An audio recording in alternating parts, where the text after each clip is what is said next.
Radio Erana Naza Dimtsi Ertrawian Radio Erana Naza Dimtsi Ertrawian سلام أبستفلالي كورنات عالم كوينكم نمدوات ريدي إرنا التكتاتلو زخبركم سمعتنا نيلوم سوني عسر شدوشة قنبات كلتشحن إسران كلتن زين عنه فلما أرستاتو أبسومال حدش بريزيدنت تماريتو حبرة أوروبا أب تقراي زركب سراويت وطا هاقرات كسحب دقيمو تصويعو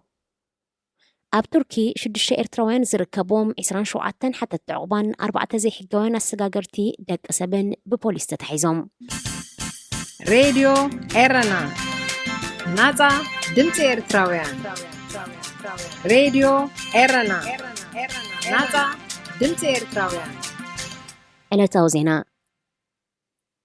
328 ኣባላት ፓርላማ ሶማል ትማል ሰንበት 15 ጉንበት ኣብ ዘካየድዎ 3 ዙር ዘካተተ ምርጫ ሓድሽ ፕሬዝደንት መሪጾም ቅድሚ 5 ዓመታት ፕሬዝደንት ዝነበረ ሓሰን ሼኽ ማሕሙድ እዋናዊ ፕሬዝደንት ንዘሎ መሐመድ ዓብዱላሂ ፋርማጆ ኣብ ሳልሳይ ዙርያ ምርጫ ብናይ ድምፂ ብልጫ ስዒሩ ሓድሽ ፕሬዝደንት ሶማል ክኸውን ተመሪጹ ዘሎ ኣብ ካልኣይ ዙርያ ምርጫ ሓሰን ሼኽ ማሕሙድ 110 ፕሬዝደንት መሐመድ ፋርማጆ ድማ 83 ናይ ድምፂ ብምርካብዮም ናብ ሳልሳይ ዙር ተሰጋጊሮም ፕሬዝደንት ርእሰ ምሕዳር ፑንትላንድ ዝነበረ ኣሕመድ ዲነን ቀዳማይ ሚኒስትር ሑሰን ሮብለን ድማ ሳልሳይን ረብዓይን ደረጃ ብምሓዝ ናብ ሳልሳይ ዙር ከይሰገሩ ተገሊፎም ንልዕሊ 1 ዓመት ተደናጊዩ ትማል ሰንበት 15 ክካየድ ዝወዓለ ምርጫ ሶማል ኣብ ቀዳማይ ዙርያ ሓንቲ ጓል ኣንስተይቲ ትርከቦም 39 ሕፁያቶም ንውድድር ቀሪቦም ሶማል ሓድሽ ፕሬዝደንት መምራፁ ነቲ ዝጸንሐ ፖለቲካዊ ወጥሪ ክህድእ ትጽቢት ይግበረሎ ሓድሽ ተመሪጹ ዘሎ ፕሬዝደንት ሶማል እቲ ሃገር ገጢምዋ ዘሎ ናይ ደርቂ ኩነታትን ጸጥታዊ ስጋት ኣልሸባብን ዝዓበዩ ቡድሆታት ክኾኑ እዮም እቲ ፕሬዝደንት ኣብ ርእሲ እዚ ፖሊሲ ዝምድና ሃገሩ ምስሉ ኩነታት ሃገራት ቀርኒ ኣፍሪቃ ብፍላይ ኣብ ጉዳይ ኤርትራ ኩናት ትግራይን ኢትዮጵያን ከመይ ክሕዘዩ ብዙሓት ብሃንቀውታት ጽበይዎ ዛዕባዩ ኣብ ትግራይ ዝርከብ ሰራዊት ወፃእ ሃገር ክስሕብ ሕብረት ኤውሮጳ ደጊሙ ከም ዝፀውዐ ወኪል ናይቲ ሕብረት ኣብ ኢትዮጵያ ኣምባሳደር ሮላንድ ኮቢያ ኣፍሊጡ ንሱ ብ14 ጉንበት ብትዊተር ኣብ ዘርግሖ ሓበሬታ ሕብረት ኤውሮጳ ነዚ ዝፀውዐ ፍልይቲ ልእኽቲ ናይቲ ሕብረት ኣብ ቀርኒ ኣፍሪቃ ኣነት ዌበር ኣብ ሳልስቲ ኣብ ኢትዮጵያ ዑደት ብምክያድ ምስ ምክትል ቀዳማይ ሚኒስተርን ሚኒስተር ጉዳያት ወፃኢን ኢትዮጵያ ኣቶ ደመቀ መኮነን ኣብ ዝገበረቶ ርክብ ምዃና ገሊጹ ፍልይቲ ልእኽቲ ሕብረት ኤውሮጳ ምስ ምክትል ቀዳማይ ሚኒስተር ኢትዮጵያ ኣብ ዝገበረቶ ርክብ እቲ ሕብረት ኣብ ጉዳይ ትግራይ ካብ ፈለሙኡ ሒዝዎም ዘሎ ሰብኣዊ ሓገዛት ብዘይ ገደብ ክኣቱ ምቁራፅ ተጻብኦታትን ምስሓብ ሰራዊት ወፃእ ሃገራትን ገበናት ኣንጻር ሰብኣውነት ዝፈጸሙ ድማ ክሕተቱ ናብ ዝብል 3 ነጥብታት እያ ኣተኪራ ሕብረት ኤውሮጳ ኣብ ትግራይ ዝርከብ ሰራዊት ወፃእ ሃገራት ዝብሎ ዘሎ ንሰራዊት ኤርትራ ምዃኑ ይግመት ኣምባሳደር ኮቢያ ኣብቲ ናይ ትዊተር መልእኽቲ ብተወሳኺ ሚኒስትራት ጉዳያት ወፃኢ 27 ኣባላት ሃገራት ሕብረት ኤውሮጳ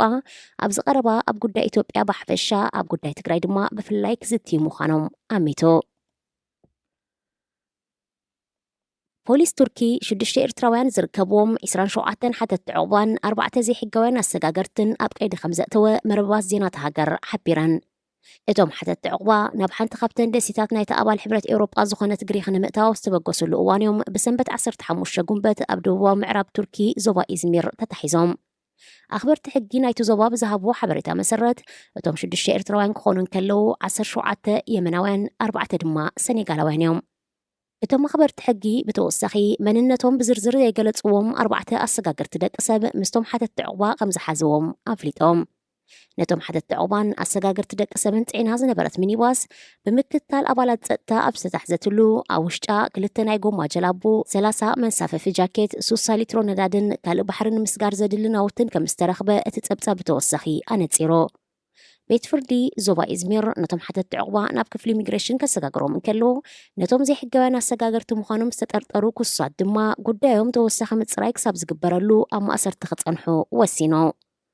ማእከላይ ባሕሪ ኣብ ተዛማዲ ህድኣት ከም ዘሎ ኣብ ዝሕበረሉ ወቕቲ ካብ ሊብያ ቱኒዝያን ቱርክን ተበጊሶም ናብ ሃገራት ኤውሮጳ ንምስጋር ዝሕልኑ ኣማኢት ኤርትራውያን ናይ ዝርከቦም ሓተት ዕቑባ ብዝሒ ዛይዱሎ ዝኸበርኩም ሰማዕትና ዜና ኣስተፈጺሙሎ ሬድዮ ኤረና ናጻ ድምፂ ኤርትራውያን ሬድዮ ኤረና ናጻ ድምፂ ኤርትራውያን